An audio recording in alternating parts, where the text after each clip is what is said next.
Bien, hermanos, debo decirles que hoy se acaba la introducción, o más bien ya se acabó la parte introductoria. Yo creo que algunos estaban diciendo, estos hermanos tardan mucho. Pero como les habíamos dicho, hermanos, la parte introductoria de esta doctrina era sumamente importante para lo que vamos a empezar a ver a partir del día de hoy, ¿sí?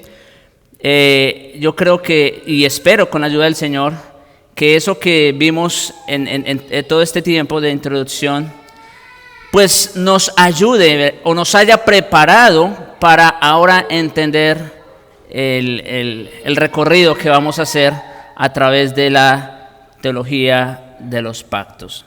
Ustedes ya han visto esta gráfica otras veces, ¿recuerdan?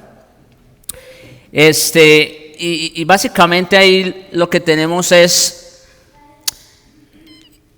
la serie de pactos que encontramos en las Escrituras, ¿verdad? El pacto de obras, el pacto noémico, el pacto abrahámico, mosaico, davídico, el pacto de redención y el nuevo pacto de gracia. Esos son los pactos que encontramos a lo largo de las Escrituras. Pero esos pactos, como ustedes pueden ver, se encuentran clasificados sobre tres reinos principalmente. El reino de la creación, por un lado, el reino de Israel y el reino de Cristo. Y ese es el orden que nosotros vamos a estar manejando en nuestro estudio sobre la teología de los pactos. Vamos a seguir ese orden.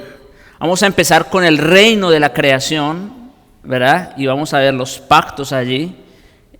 Luego vamos a entrar con el reino de Israel, vamos a ver sus pactos y luego terminaremos con el reino de Cristo. Ok.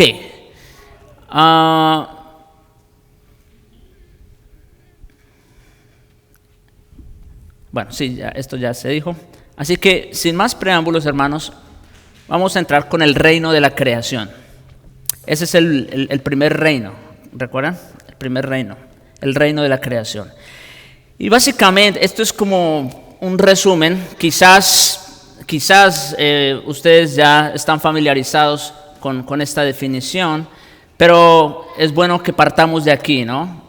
Dios, hermanos, es rey sobre toda la creación. Mira, sin pensarlo, quedó muy providencial el canto introductorio, ¿no? Porque estábamos alabando al rey, ¿verdad? Y eso es lo que vamos a empezar a ver ahora, a Dios como rey. En primer lugar, como rey sobre toda la creación.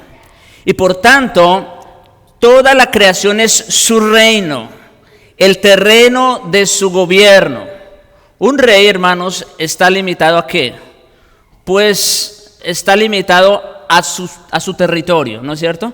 Un rey no puede ejercer dominio sobre un territorio que no le corresponde, porque entonces se mete en problemas, ¿no es verdad? O entonces ya tiene que entrar en guerra con otro reino, etcétera, etcétera.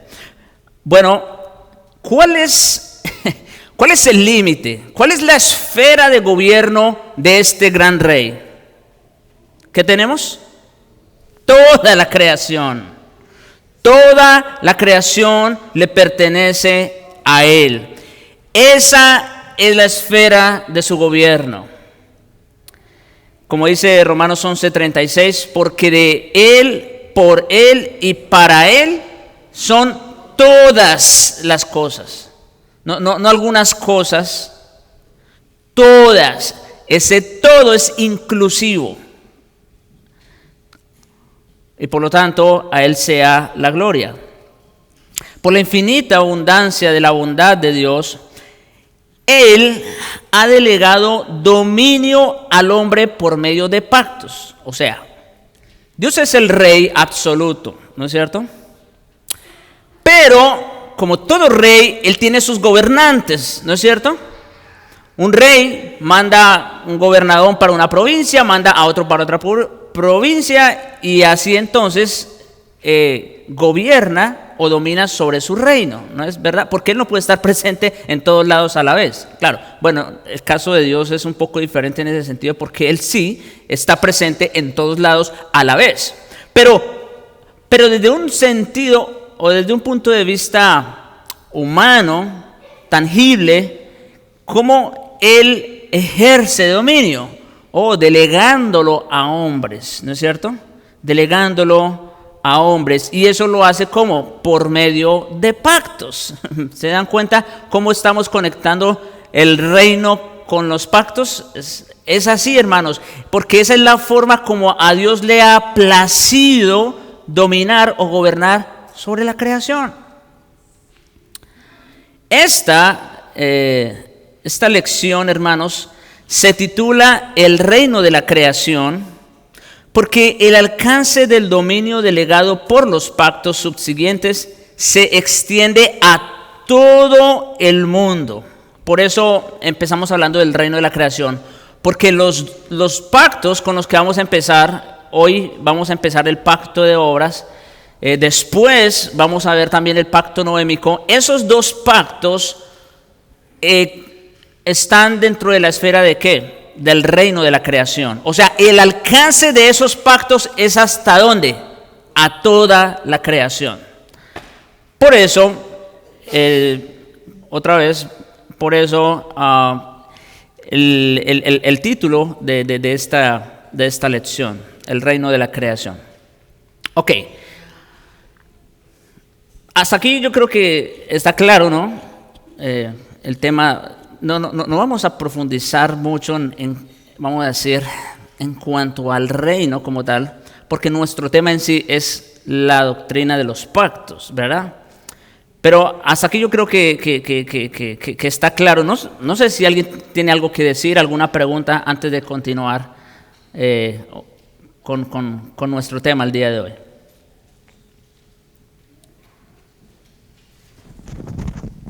Solo una pequeña aclaración, Sí.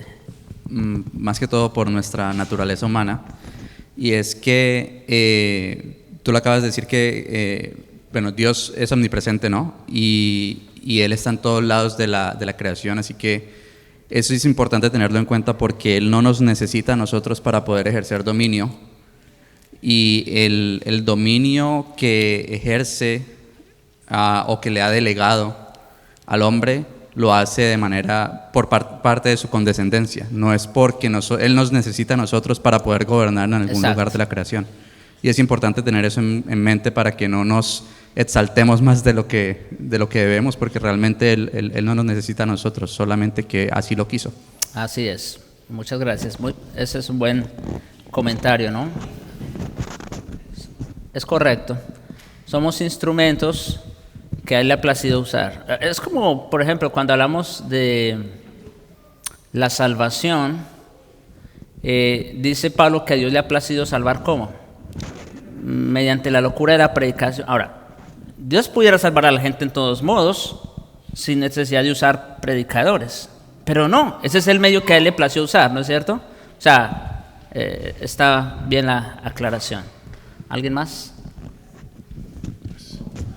Solo como para traerlo a memoria de algo que ya vimos, de lo que tú diste muchas clases atrás, era que recordar lo que era natural para el hombre y lo que era agregado.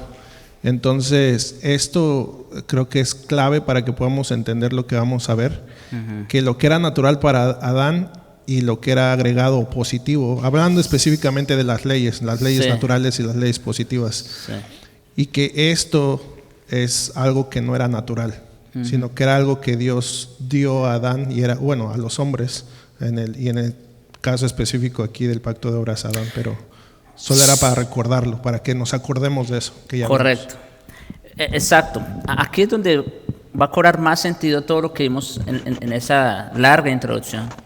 O por lo menos algunos aspectos. Uno, lo que decía Dani, ¿verdad? ¿Por qué? Y también lo que decía Jesús, ¿no? ¿Por qué Dios delega responsabilidades de gobierno a hombres?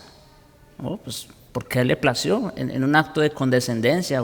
Dios no tenía que hacerlo, no estaba obligado a ello, ¿no es cierto? Pero Dios le plació hacerlo así. Y lo hace ¿cómo? En forma de pactos.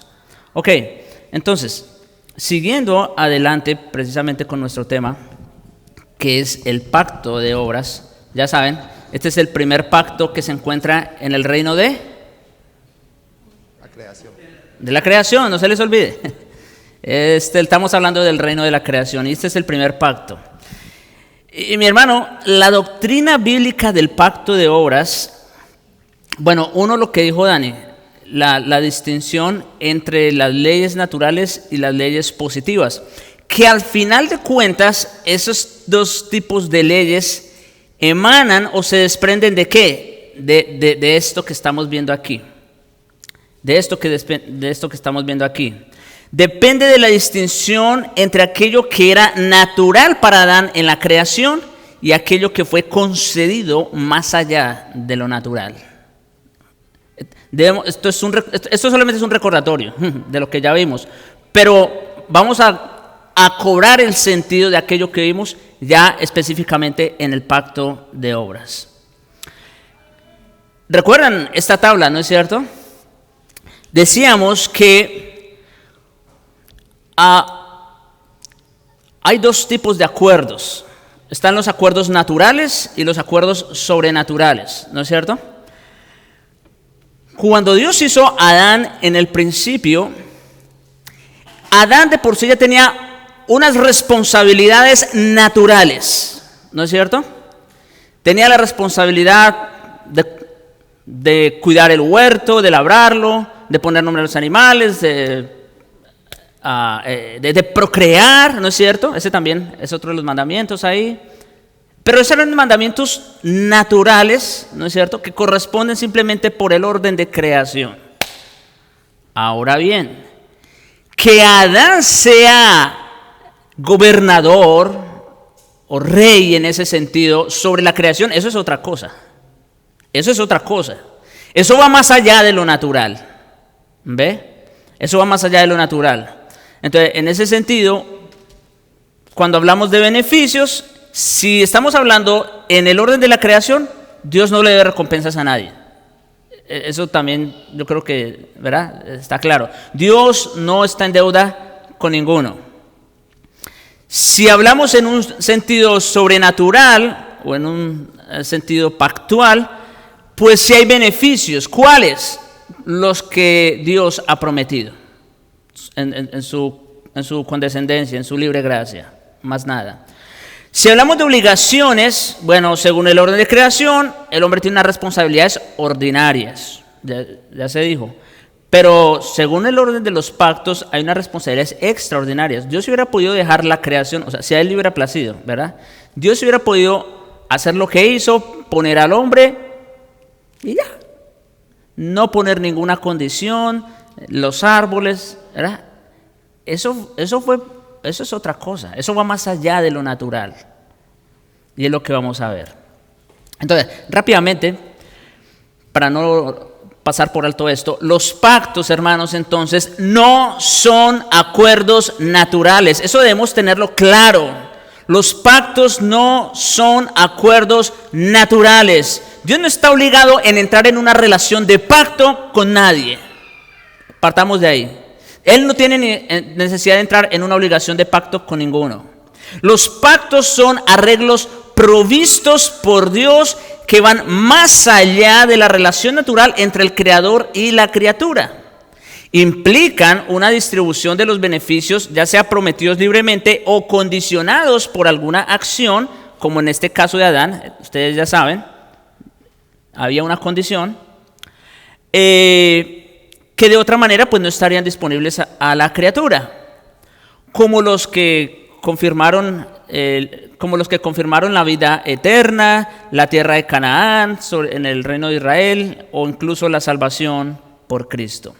Los pactos, hermanos, entonces, incluyen obligaciones que van más allá de aquellos que se requieren naturalmente, como los mandatos con respecto a los árboles del Edén, el mandato de la circuncisión o incluso el bautismo bajo el nuevo pacto. Esos son mandatos extraordinarios en el sentido de que no corresponde a lo natural, ¿no? Por ejemplo, y a propósito del día de hoy día vamos a tener bautismos. Pregunta, ¿quiénes se deben bautizar según las Escrituras? Ustedes ya deben saber la respuesta.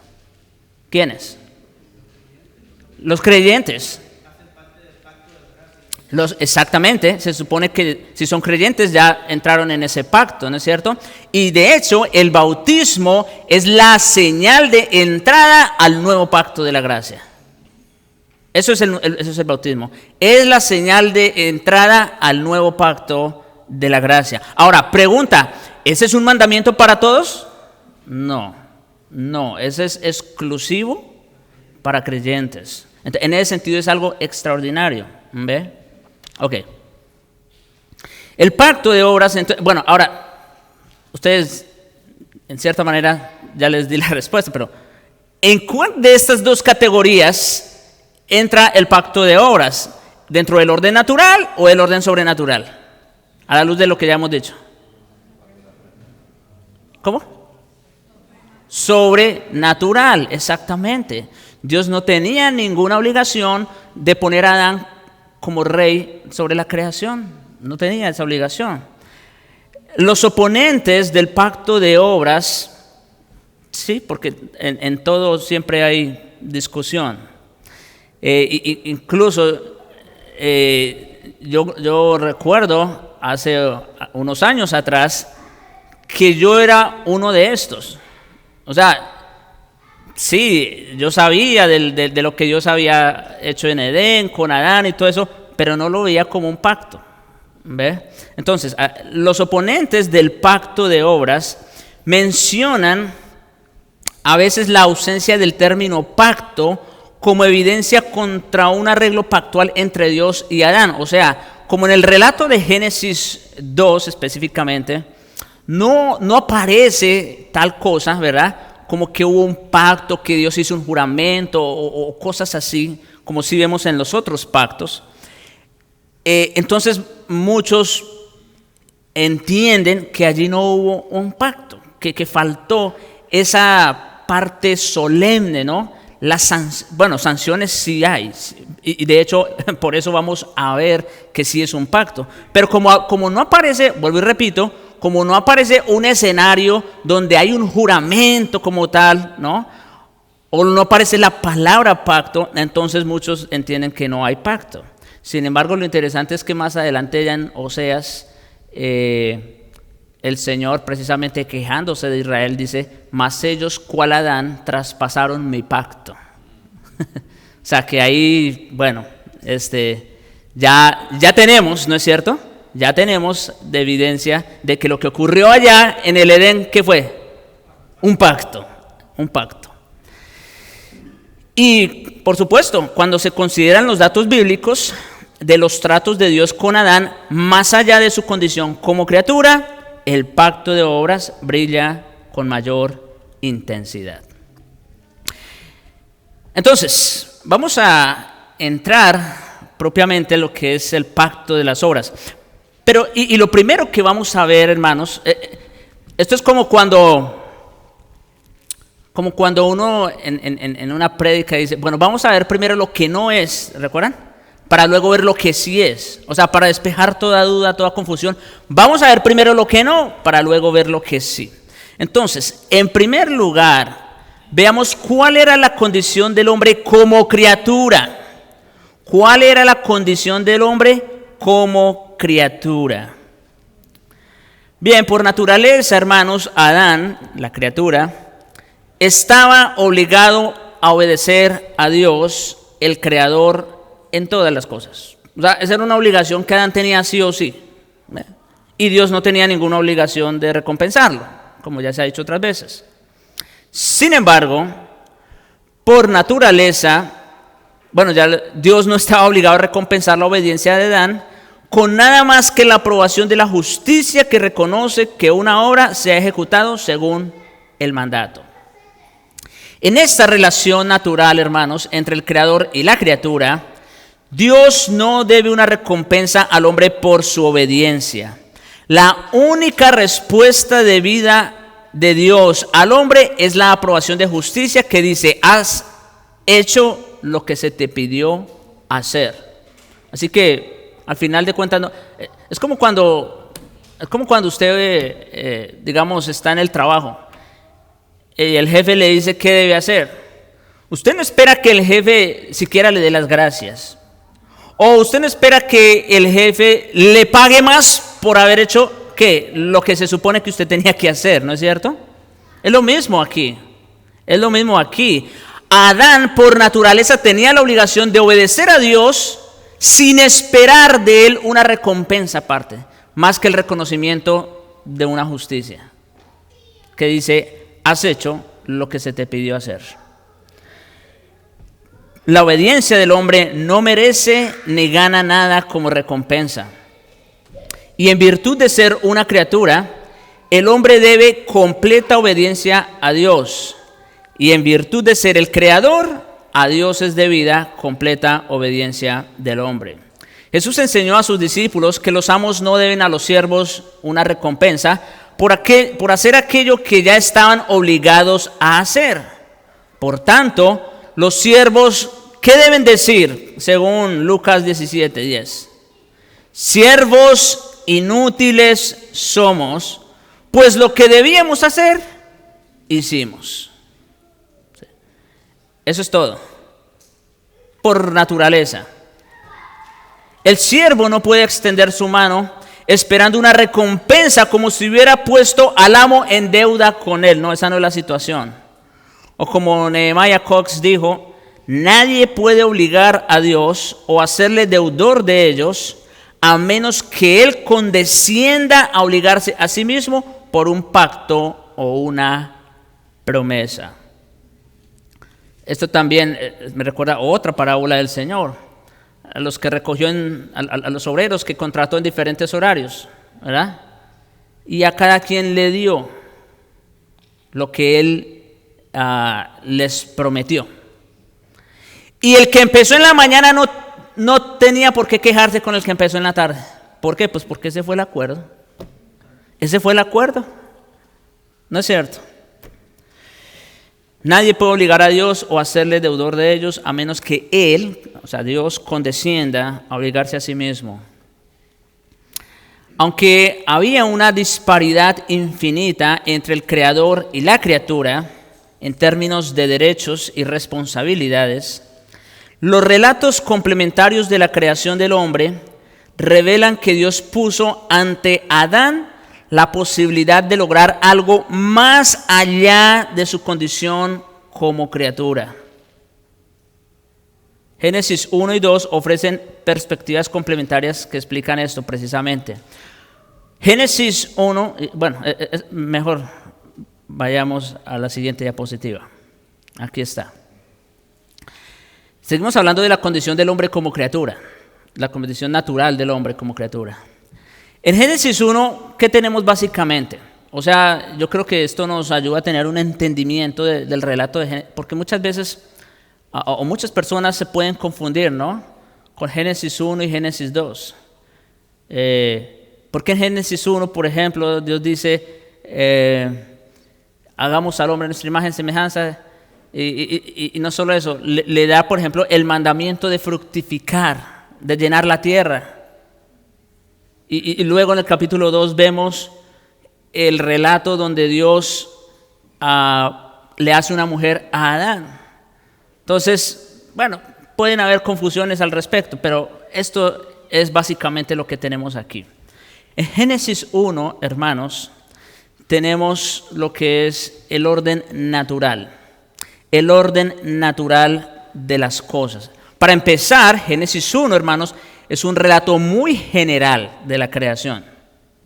Es un relato muy general que nos habla desde la creación de los cielos, ¿no es cierto? La luz, la separación de las aguas, las lumbreras, para que señoree en el día, para que señoree en la noche. Es un relato muy general de toda la creación, que corresponden precisamente a lo natural, a lo que Dios estableció. Desde entonces, hermanos, por cierto, desde Génesis 1, Dios vamos a decir, implementó unas leyes naturales, unas leyes que rigieran o unas leyes que gobernaran la naturaleza. ¿Para qué? Para que esto no sea un caos. ¿Ustedes se imaginan si por ejemplo, la ley de la rotación y la traslación no hubieran quedado establecidas desde Génesis 1? No se hubiese podido llegar a Génesis 2. Si la ley de la gravedad y tantas otras leyes físicas, ¿no?, de la naturaleza. Entonces, Génesis 1 es eso, corresponde al orden natural. Y es interesante, hermanos, que, bueno, voy a leer esto aquí y ahorita complemento la idea. Génesis 1, hermanos, tiene una perspectiva macroscópica universal, describiendo la creación de todas las cosas, con el hombre como portador de la imagen de Dios, colocado en la cumbre del relato de la creación al final del sexto día. Ustedes saben, al final se relata toda la creación y al final se habla ¿de quién? Del hombre. Se reitera que todas las categorías generales de las escrituras están bajo el dominio del hombre. Adán ha de tener un dominio en toda la tierra, dice el versículo 26. Y también se le encarga de llenar la tierra y sojuzgarla en el versículo 28.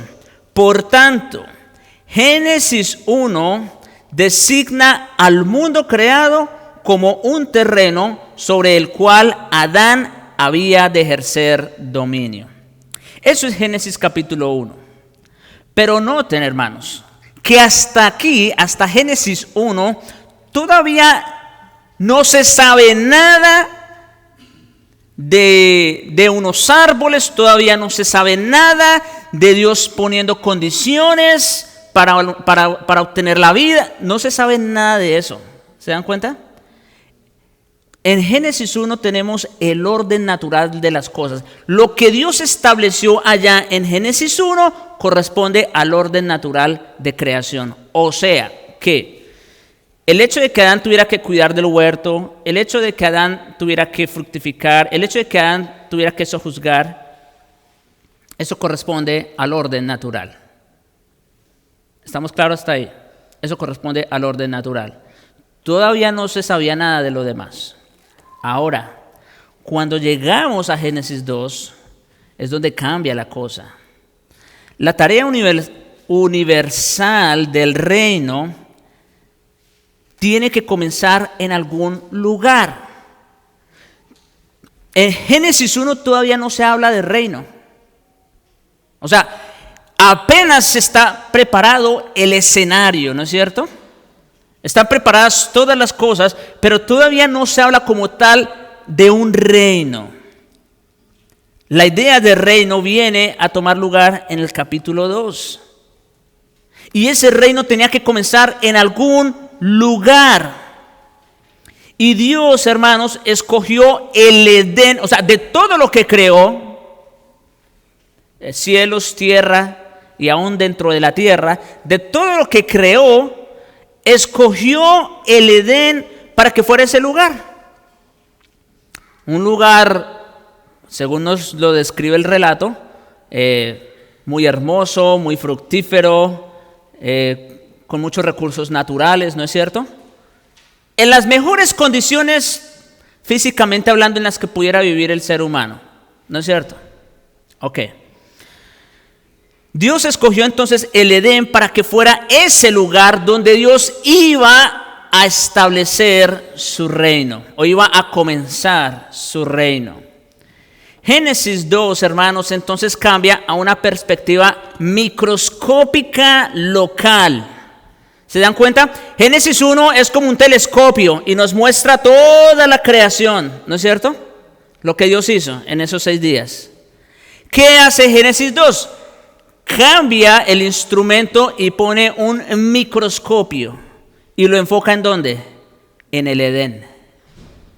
Lo enfoca allí. De una forma local. Y de una forma complementaria explica las condiciones, ahora sí vienen las condiciones, bajo las cuales a Adán lograría la tarea de su mandato universal. Esto es interesante. Si Adán tenía la tarea, por ejemplo, de fructificar, ¿cómo iba Adán a fructificar y llenar la tierra? Bueno, eso está en Génesis 1 y ese es un mandamiento natural. Pero ¿cómo Adán podría hacer eso? Génesis 2 pone el microscopio y nos dice cómo es que eso iba a tener lugar, ¿no es cierto? Y nos pone las condiciones bajo las cuales Adán lograría las diferentes tareas que se le habían dado bajo el mandato universal. Esto es como cuando hablamos, no sé si recuerdan, vuelvo a la introducción. Yo, hermanos, creo que con frecuencia voy a estar volviendo a la introducción porque para eso fue la introducción, para sentar las bases. Como cuando hablamos de la adoración natural y la adoración establecida. No sé si se recuerdan. Todos los hombres, hermanos, escuchen esto, todos los hombres le deben adoración a Dios como creador. Todos, sin excepción. Ahora, ¿cómo el hombre debe y puede adorar a Dios? Eso es otra cosa. Eso ya entra dentro de la categoría sobrenatural. Porque no todos los hombres saben cómo adorar a Dios. No todos los hombres saben ni pueden acercarse a Dios. Solamente a aquellos a quienes se les es dado saber. Así que básicamente es lo mismo que tenemos aquí. Génesis 1, hermanos, entonces prepara el escenario para el alcance del pacto de obras, pero Génesis 2 ofrece los detalles.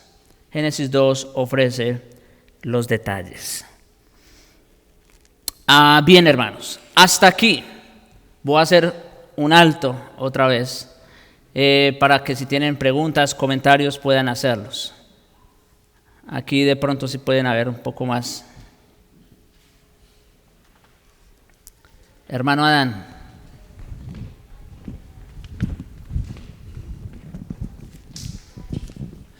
Es muy interesante, hermano, del decreto que hizo Dios desde la creación, ¿no? Recuerdes esta parte de la historia, creo que fue Aarón, que cuando habló y dijo que separara el sol y también la luna. Bueno, en ese momento no tenían bien la ciencia cómo rotaba todo. Uh-huh. Pero ahora nos damos cuenta que la tierra es la que rota alrededor del sol. Uh-huh. Entonces cuando Dios creó el sol y la luna para que enseñoreara el sol sobre el día y la luna sobre la noche, ahora ya lo conocemos como la ley de la termodinámica, uh-huh, que no se crea ni se destruye, solo se transforma. Y sabemos que el sol, de ahí emerge la energía que nosotros no la creamos, solamente la transformamos. Sí, correcto. Así es, hermano. Pastor Javier. Sí. Hay una frase muy común en los profesantes y es que dicen, gánese la bendición. Uh-huh. Y ni en el orden natural ni en el orden sobrenatural, uh-huh, el ser humano pone en deuda a Dios. Uh-uh. Es lo que dice Romanos 11. Cuando en el orden natural obedecemos a Dios, somos siervos inútiles, lo que teníamos que hacer eso hicimos. Uh-huh. Y cuando en el orden natural es Dios quien se compromete por la gloria de su propio nombre en lo que está estipulado en las Escrituras. Uh-huh. Y es Él el que lo lleva a cabo. Así es. Si se dan cuenta, yo creo que esta es una de las ideas que corren a lo largo de los pactos, es, como estaba diciendo Fano, bueno, por un lado, según el orden natural, éramos inútiles, pues lo que íbamos a hacer hicimos, punto. Según el orden sobrenatural o el orden de pactual, pregunta, si nos referimos a los pactos de obras, como como el nuevo pacto, el antiguo pacto,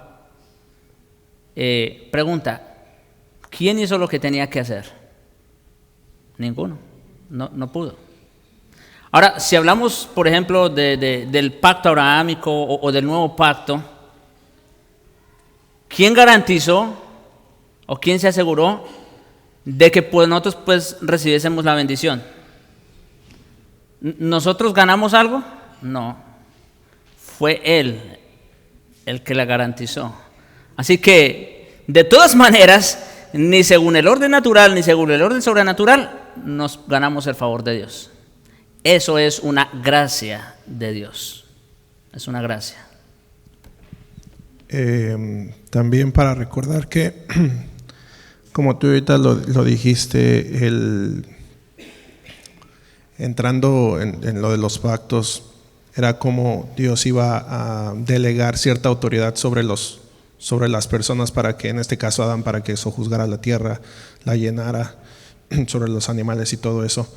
Y era una manera de cómo Dios delegaba cierta autoridad sobre ellos, pero también el pacto, de manera sobrenatural, hacía que Dios entrara en una relación con el ser humano, que también creo que es clave para que lo tengamos presente durante los pactos, porque de otra manera, si no hubiera habido esa relación o esa relación pactual entre Dios y el hombre, no hubiera habido una manera de cómo el hombre o el ser humano conociera a Dios. Uh-huh. Sin embargo, a través de esto es como Dios se va dando a conocer a los seres humanos, y es también algo clave que va a ayudar cuando vayamos viendo cada pacto. Sí, hermanos, mire, como digo, Dios hubiera podido poner al hombre en medio de la creación y decirle, mire, ustedes tienen que hacer esto, esto y esto. Y ya, desentenderse de lo demás. Pero no fue así. Y no solo eso, sino que cuando Adán fracasa en el pacto de obras, Dios le pide cuentas. O sea que, aunque ya estaban en una relación de pacto, o más bien, porque ya estaban en una relación de pacto con Adán, por eso es que lo llama a pedirle cuentas. Le dice, venga acá, ¿qué pasó con el acuerdo que usted y yo habíamos hecho? ¿Ve? Básicamente la idea. Y siguiendo con esa misma idea, yo pienso, ahorita estuve pensando sobre, cuando usted dijo que hay personas que se oponen a la idea de que Dios no tuviera un pacto establecido con Adán, por lo que, digamos, no se había formalizado como tal. Uh-huh. Pero, por ejemplo, el hecho de que Adán sea la cabeza federal, uh-huh, eso yo creo que lo hace entrar inmediatamente en ese pacto, y pues Romanos lo apoya, Romanos 5:12, cuando dice, por tanto, como el pecado entró en el mundo por un hombre, ahí está, y por el pecado la muerte, así la muerte pasó a todos los hombres por cuanto todos pecaron. O sea, eso ya lo hace, lo mete en ese pacto. Te me estás adelantando.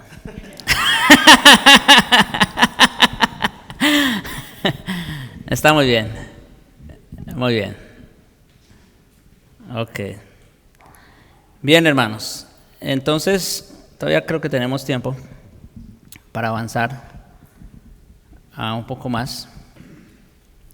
Ya hablamos de la condición del hombre como criatura, ¿verdad? Yo creo que estamos claros que Dios no tenía ninguna deuda como Adán, como criatura. Más Adán sí tenía unas responsabilidades que cumplir, ¿verdad? Ok, vimos la distinción entre Génesis 1 y 2, ¿verdad? El orden natural, el orden pactual. Obviamente solamente les traje el contexto, ¿no? Porque sería mucho ir a los textos mismos, pero bueno. Ahora hablemos de la condición pactual del hombre. Ahora sí vamos a hablar o a entrar a hablar de la condición pactual, ya no como criatura. Uh-huh. Ya no es esa relación de creador-criatura, no, ahora vamos a hablar de una relación mucho más íntima, como decía Dani. ¿Ve? Y entonces, tenemos que decir a manera de introducción que un pacto, hermanos, ya se ha dicho, pero es como, ¿verdad?, refrescando nuestras mentes. Un pacto es un compromiso con sanciones divinas. Para empezar, con sanciones divinas. Y como veremos, sanciones sí hubo. Eso sí estuvo presente en el Edén. Dios colocó a Adán bajo compromisos que estaban más allá de sus obligaciones como criatura. Y no solo eso, añadió sanciones para garantizar la participación de Adán. O sea, que Dios haya puesto estos árboles en el Edén, el árbol de la vida, el árbol del conocimiento del bien y del mal, y que le haya dicho, mira, tú de todo puedes comer, pero de este no. Eso ya es un compromiso, ¿no es cierto? Pero ese no era un compromiso natural. Eso iba más allá de lo natural. Eso iba más allá de lo natural. Porque ya era algo simplemente que Dios, quien es el creador, por supuesto, quien es el soberano, que Dios de una manera libre y voluntaria quiso ponerle. Mira, Adán, no comas de este árbol. Eso le está diciendo. Eso ya corresponde a lo sobrenatural. Y no solo eso, sino que, como digo, le añadió una sanción para garantizar la participación de Adán. Porque el día que de él comas, ciertamente morirás. O sea, Dios se aseguró de que Adán participara en ese pacto añadiendo esa sanción. Porque ¿qué pasó cuando Adán comió? Pues pasó lo que Dios dijo que iba a pasar. ¿Cierto? Entonces, eso es un pacto, un compromiso con sanciones, y eso lo tenemos ahí presente. Dios también, oigan esto, Dios también se comprometió a dar una recompensa por la obediencia de Adán, recompensa que no estaba disponible sin la libre provisión de Dios. Sí, porque ¿qué es lo que Dios está diciendo implícitamente a Adán cuando le dice, no comas de ese árbol porque el día que de él comas ciertamente morirás? ¿Qué está diciendo Dios implícitamente? Exacto. Vida. Dios estaba prometiéndole vida a Adán. Eso lo hace un pacto, hermanos. No debemos tener miedo a decirlo. Si Dios no estaba prometiendo vida, entonces no había una promesa como tal, pero sí la había. Este compromiso, hermanos, entonces, con sanciones, es lo que se conoce como el pacto de obras. Adán tenía la posibilidad de tener la vida si obedecía o si cumplía fielmente las palabras del pacto. Obviamente, nosotros ya lo hemos visto aquí, Dios es soberano, es omnisciente, es sabio. Él ya sabía que eso no iba a pasar, ¿verdad? Pero Dios lo puso en esa condición de pacto, una condición real. O sea, no fue una pantomima, no fue, ¿verdad?, una fachada. No, fue un pacto real y las consecuencias también fueron reales. ¿Qué pasó? Como dice Romanos 5, ¿verdad? Cayó Adán y junto con el pecado que entró, la muerte, y así la muerte pasó a todos los hombres por cuanto todos pecaron. O sea, eso no era una fachada, eso era una realidad. Adán está en una relación de pacto con Dios. Y si Adán rompía ese pacto, las consecuencias vendrían. Aunque Dios ya sabía lo que iba a pasar. Pero eso es otra cosa. Eso es otro tema. Solamente quiero decirles que eso era una realidad. Y esto demuestra esto que acabamos de decir del pacto, se va a demostrar al seguir el rastro de los tratos de Dios con Adán más allá de su estado como criatura. Entonces, en primer lugar, cuando hablamos de la condición pactual del hombre, vamos a ver si alcanzamos a ver esta primera. Son las 9:20. ¿Aquí tienen alguna pregunta, algún comentario, algo que decir? ¿Está claro? ¿Todo bien? Ok. Entonces, cuando hablamos de la condición pactual del hombre, ¿sí? Lo primero que tenemos que decir es que Dios colocó a Adán en el huerto del Edén. Alguien podría decir, pastor, ¿eso qué importancia tiene? Vamos a ver que tiene mucha importancia. En primer lugar, que Dios colocó a Adán en el huerto del Edén. ¿Qué significa eso? Bueno, en primer lugar, significa que el Edén no fue la ubicación inicial y natural del hombre. ¿Sabían eso? El Edén no fue la ubicación inicial y natural del hombre. Adán, hermanos, fue tomado, o fue formado mejor, después el Edén fue preparado. O sea, acuérdense, el relato de Génesis 1 es general. El relato de Génesis 2 es específico, es microscópico. El Edén, ¿hasta dónde viene a aparecer? Hasta Génesis 2, no en 1. Entonces, Adán fue formado, después el Edén fue preparado, y entonces Adán fue colocado en el Edén. Eso dice en Génesis 2:8. Plantó el Señor Dios un huerto hacia el oriente. ¿Ven? El Edén vino después. El hombre inicialmente no estaba en el Edén. El Edén vino después. Plantó el Señor Dios un huerto hacia el oriente en Edén y puso allí al hombre que había formado. O sea que lo trajo después. Eso en primer lugar. El Edén no fue la ubicación inicial y natural del hombre. Dios, como dijimos hace un momento, Dios preparó el escenario primero, ¿verdad? Y después entonces puso al hombre en el lugar donde iba a entrar en una relación de pacto. Hasta entonces todavía no podía entrar en una relación de pacto. Dios primero tenía que crear el escenario y ponerlo allí. En segundo lugar, lo que quiere decir esto, de que Dios colocó a Adán en el Edén, la descripción del Edén, hermanos, nos dice el propósito por el cual Adán fue puesto allí. O sea, ¿para qué? ¿Con qué fin? Bueno, en el huerto estaba el árbol de la vida y el árbol de la ciencia del bien y del mal, como dice el versículo 9. Y Adán fue colocado en este huerto para que lo labrara y lo guardase, como dice el versículo 15 de Génesis 2. Entonces Dios tenía un propósito inicial de poner a Adán allí en el Edén. ¿Qué? Labrar el huerto y cuidarlo o guardarlo.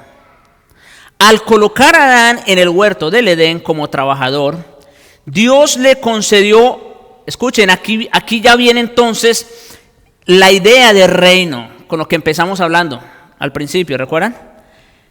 Al colocar a Adán en el huerto del Edén como trabajador, Dios le concedió un terreno particular para gobernar, una esfera de soberanía. Acuérdense, como les dije al principio, los reyes tienen un límite para gobernar. Dios, por supuesto, es el rey supremo y soberano sobre toda la creación. Pregunta: a Adán, ¿sobre qué fue puesto para señorear o gobernar? ¿Sobre toda la creación? ¿Sobre las estrellas, la luna? No. ¿Específicamente sobre qué? El huerto. Ese era su terreno o su esfera de gobierno.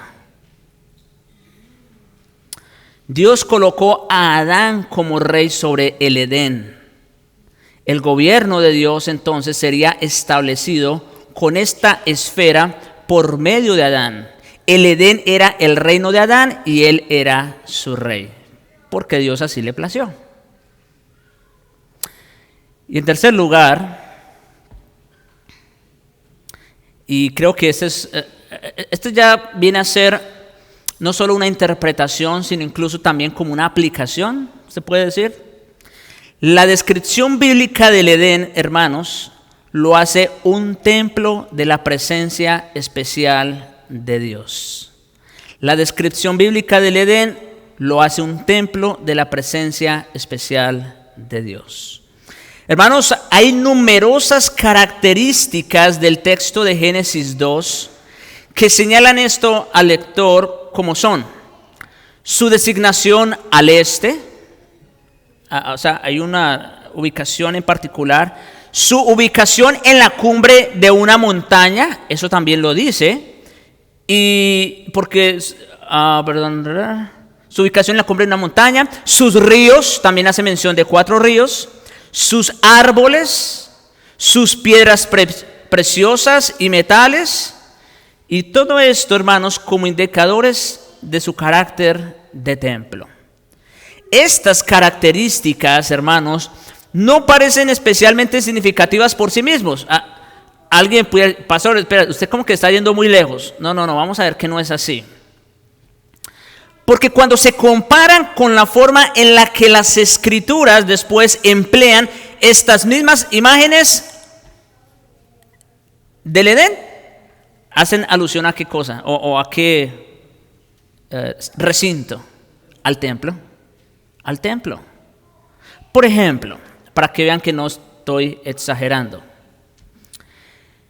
el Edén se describe como un lugar elevado o la cima de una montaña, porque se dice que el agua salía de allí, y como todos saben, el agua fluye cuesta abajo, así que se supone que el Edén quedaba en un lugar alto.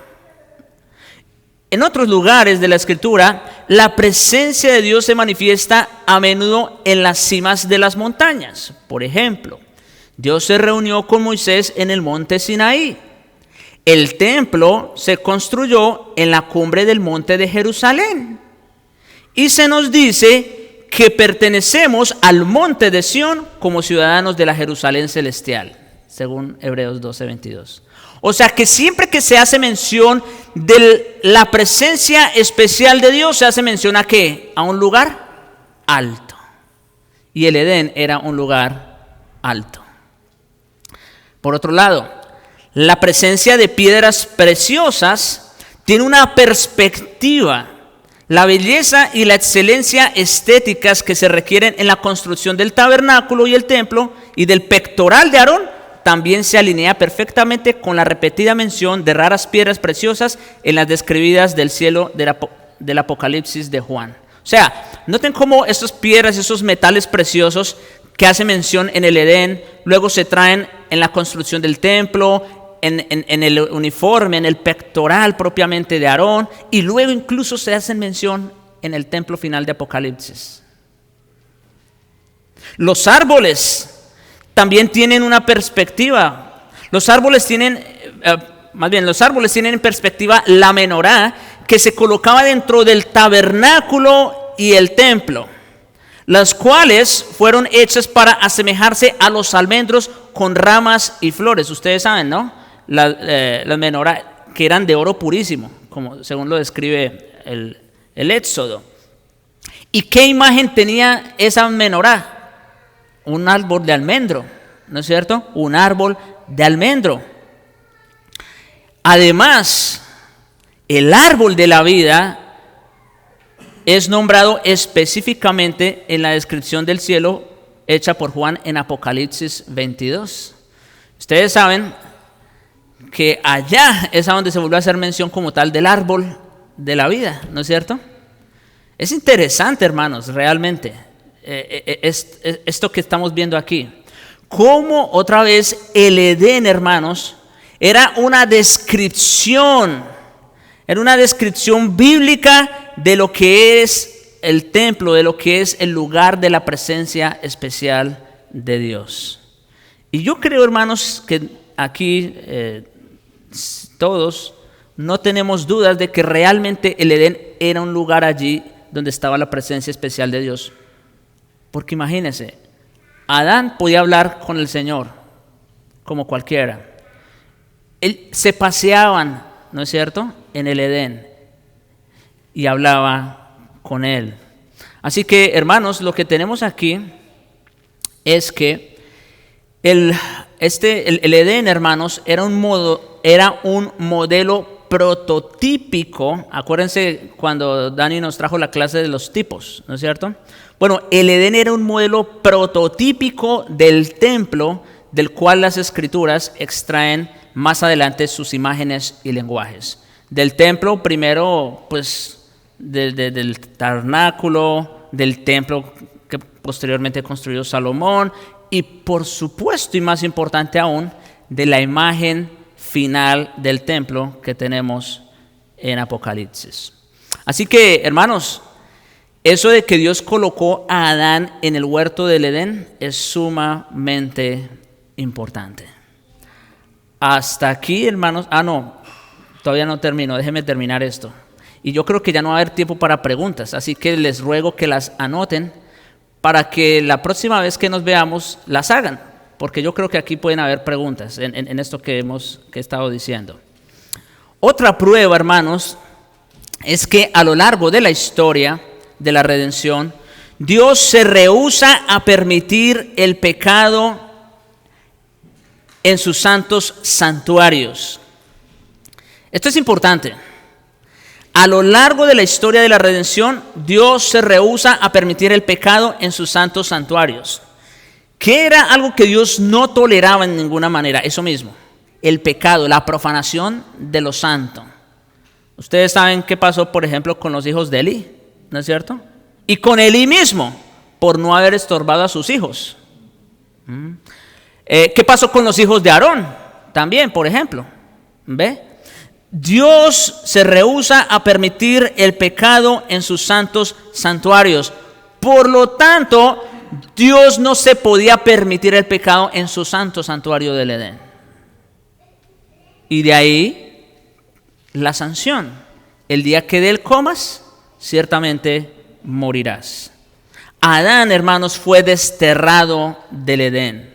El tabernáculo, el templo e incluso la misma tierra santa de Israel debían mantenerse puras del pecado con una amenaza de expulsión por incumplimiento. Y ciertamente, aunque Israel, por ejemplo, heredó Canaán, ¿qué pasaba cada vez que Israel se apartaba de Dios? Juicio, castigo, porque no se puede deshonrar lo sagrado de Dios. Además, como el creyente en lo personal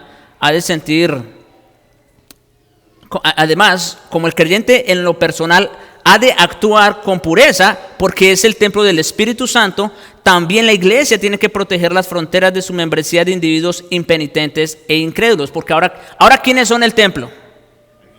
Ahora nosotros somos el templo. Es el lugar sagrado donde Dios estuvo en el Edén inicialmente, donde después estuvo en el tabernáculo y en el templo de Jerusalén. Ahora es el lugar sagrado donde, ¿cuál es? Y por eso el apóstol Pablo nos advierte en contra de pecar contra el cuerpo. ¿Por qué? Porque es templo del Espíritu Santo. Es algo muy sagrado. Y recuerden, Dios se toma muy en serio cuando profanamos lo que es sagrado para Él. Los espacios santos de Dios deben ser protegidos y preservados según esas leyes de Dios. Y por último, estos factores, esto que acabamos de ver, indican que Dios hizo el Edén, esto es como un resumen, para que fuera un santuario del templo donde su presencia se manifestaría, y colocó a Adán allí para que lo labrara y lo guardara. El trabajo de Adán demuestra más que nada el carácter santo del templo del Edén.